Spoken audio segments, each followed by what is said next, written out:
Hello बच्चों, let's start the question and the question says relation between amino acid and protein is similar to one that found in between.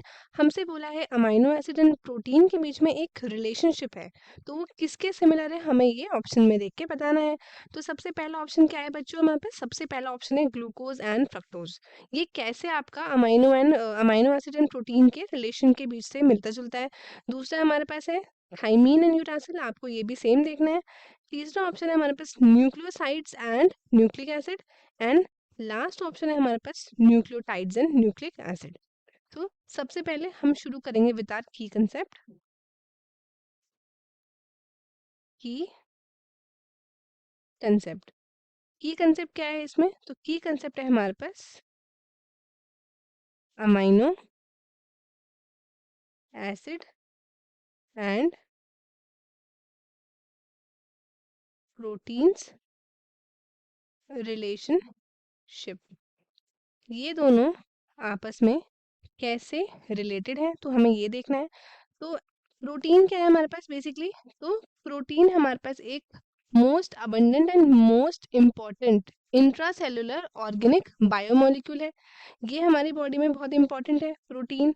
और basically amino acid क्या है तो यहाँ देख लेते हैं। Building block, building block of proteins. तो building block of protein को हम क्या बोलते हैं? Amino acid. जो बिल्डिंग ब्लॉक है प्रोटीन का, मतलब बहुत सारे अमाइनो एसिड मिलके क्या बनाता है। एग्जांपल हम देख लेते हैं, amino acid 1 plus amino acid 2 plus amino acid 3 plus amino acid 4। ऐसे करते करते जो है इनकी चेन्स बनती है यानी लास्ट में आपके रिजल्ट करते हैं किसमें? ये बनते हैं आपके प्रोटीन में। रिलेशनशिप तो हमको समझ में आ गया, मतलब बिल्डिंग ब्लॉक मतलब प्रोटीन जो है आपके छोटे छोटे टुकड़ों से बना है और वो जो छोटे छोटे टुकड़े हैं वो क्या है हमारे पास? वो है हमारे पास अमाइनो एसिड। अमाइनो एसिड है। अब हम चलते हैं सबसे पहला ऑप्शन की तरफ। पहला ऑप्शन हमें क्या दे रखा है? Glucose and fructose. तो पहला ऑप्शन हमें दिया है ग्लूकोज एंड फ्रक्टोज, तो ये देख लेते हैं।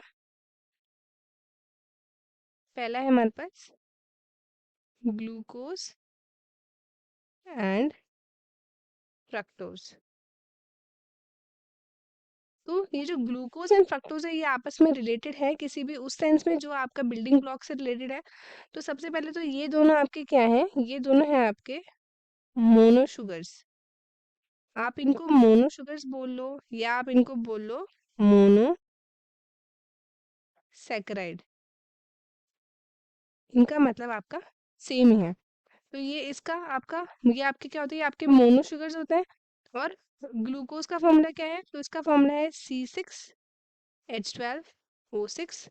अगर हम फ्रक्टोज की बात करें तो इसका फॉर्मूला भी क्या है? C6H12NO6। ये आपके क्या है? ये दोनों आपके हैं फंक्शनल आइसोमर्स। क्या है ये? ये है हमारे फंक्शनल आइसोमर्स। अब फंक्शनल आइसोमर्स कैसे? तो सबसे पहले तो इनके पास क्या है? इनके पास है सेम मॉलिक्यूलर फॉर्मूला। अभी हमने देखा सेम मॉलिक्यूलर फॉर्मूला, बट इनके पास क्या है? इनके पास है डिफरेंट फंक्शनल ग्रुप। डिफरेंट क्या है इनके पास? डिफरेंट है functional group in their chemical formula, in their chemical formula. अब अब हम सबसे पहले देखते हैं ग्लूकोज के पास कौन सा फंक्शनल ग्रुप है। तो ग्लूकोज के पास प्रेजेंट है, ये आपके बेसिकली क्या है? इनके पास होता है एल्डिहाइडिक ग्रुप। कौन से? Aldehydic group. तो इसलिए ये आता है आपके एल्डोजेस वाली कैटेगरी में। एंड अगर हम फ्रक्टोज की बात करें तो फ्रक्टोज में कौन सा ग्रुप है? तो इसमें प्रेजेंट है आपका कीटोनिक ग्रुप। तो इसलिए ये आता है आपका कीटोसिस ग्रुप के अंदर। तो ये आपका क्लियर हो गया। तो ये आपका किसी भी उस सेंस से रिलेटेड नहीं है जिस सेंस में अभी हमने देखा था ग्लूकोज एंड फ्रक्टोज। ये आपका कुछ जो कैरेक्टरिस्टिक्स थे इनके मोटा मोटा वो मैंने आपको बता दिया है। बाकी ये उस क्वेश्चन से आपका ये ऑप्शन जो है हमारा इनडायरेक्टली हमारा गलत हो जाता है। अब नेक्स्ट हमारा ऑप्शन क्या है? नेक्स्ट हमारा है थायमिन एंड यूरासिल। नेक्स्ट है हमारे पास थायमिन एंड यूरासिल। तो ये क्या है हमारे पास? ये हमारे पास नाइट्रोजनस बेस। थायमिन आपका प्रेजेंट होता है किसमें? डीएनए में। एंड यूरासिल आपका प्रेजेंट होता है आरएनए में। थायमिन आपका क्या है? थायमिन आपका स्टेबल है, और यूरासिल जो है आपका, ये क्या है? यूरासिल आपका है अनस्टेबल। क्यों? क्योंकि क्या करता है, साइटोसिन के अलावा और किसी के साथ भी नाइट्रोजनस बेस के साथ पेयर कर देता है। तो ये आपका अनस्टेबल है, इसी की वजह से क्या है, आरएनए भी आपका अनस्टेबल होता है एंड डीएनए आपका मच मच स्टेबल होता है due to the presence of thymine. ये आपका करेक्ट है। बट ये आपका क्या है, ये दोनों आपके स्टेबल और अनस्टेबल हैं, बट इसका रिलेशन भी उस टर्म से नहीं है जिस हिसाब से आपके प्रोटीन और अमाइनो एसिड रिलेटेड है। नेक्स्ट क्या है हमारे पास? Nucleosides and nucleic acid. Nucleic acid आपको बताया, न्यूक्लिक एसिड दो है हमारे पास। कौन कौन से न्यूक्लिक एसिड हमारे पास? दो हैं। कौन कौन से? एक हमारे पास है डीएनए एंड दूसरा है हमारे पास आरएनए। एंड न्यूक्लियोसाइड, न्यूक्लियोसाइड क्या होता है? न्यूक्लियोसाइड होता है आपका नाइट्रोजनस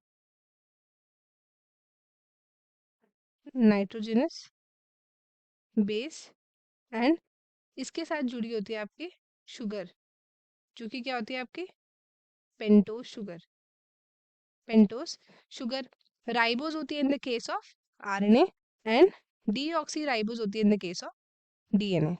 अब नेक्स्ट चलते हैं हम ऑप्शन डी की तरफ, that is nucleotides and nucleic acid. इसमें क्या है? Nucleotides and nucleic acid. अब आपको जो न्यूक्लियोटाइड्स है, ये किस किस का बना होता है, तो ये देख लेते हैं। इसमें आपके पास है phosphate group, phosphate group plus pentose sugar, then we have nitrogenous base। तो ये तीनों जो है आपके, ये तीनों आपके किस में प्रेजेंट होता है? ये आपके प्रेजेंट होता है न्यूक्लिक एसिड में, न्यूक्लिक एसिड में। तो बेसिकली अगर हम बोले न्यूक्लिक एसिड का जो मोनोमर है, मतलब मोनोमर किसका बना है? न्यूक्लिक एसिड, न्यूक्लिक एसिड बना है फॉस्फेट ग्रुप का, पेंटोस शुगर का एंड नाइट्रोजनस बेस का। तो ऑप्शन डी हमारा क्या हो जाएगा? ये हमारा करेक्ट हो जाएगा। देखते हैं हम हमारा डी ऑप्शन कहाँ पे मिल रहा है। ग्लूकोज एंड फ्रक्टोज, ये ऑप्शन हमारा गलत है। थायमिन एंड यूरासिल, ये भी हमारा गलत है। न्यूक्लियोसाइड नहीं, न्यूक्लियोटाइड हमारा करेक्ट होगा, ये भी हमारा गलत है क्योंकि इसमें आपका फॉस्फेट ग्रुप नहीं आ रहा है। ऑप्शन जो है हमारा डी हमारा करेक्ट है, that is nucleotides and nucleic acid. तो स्टूडेंट्स, आई होप आपको क्वेश्चन अच्छे से समझ में आया। All the best and thank you.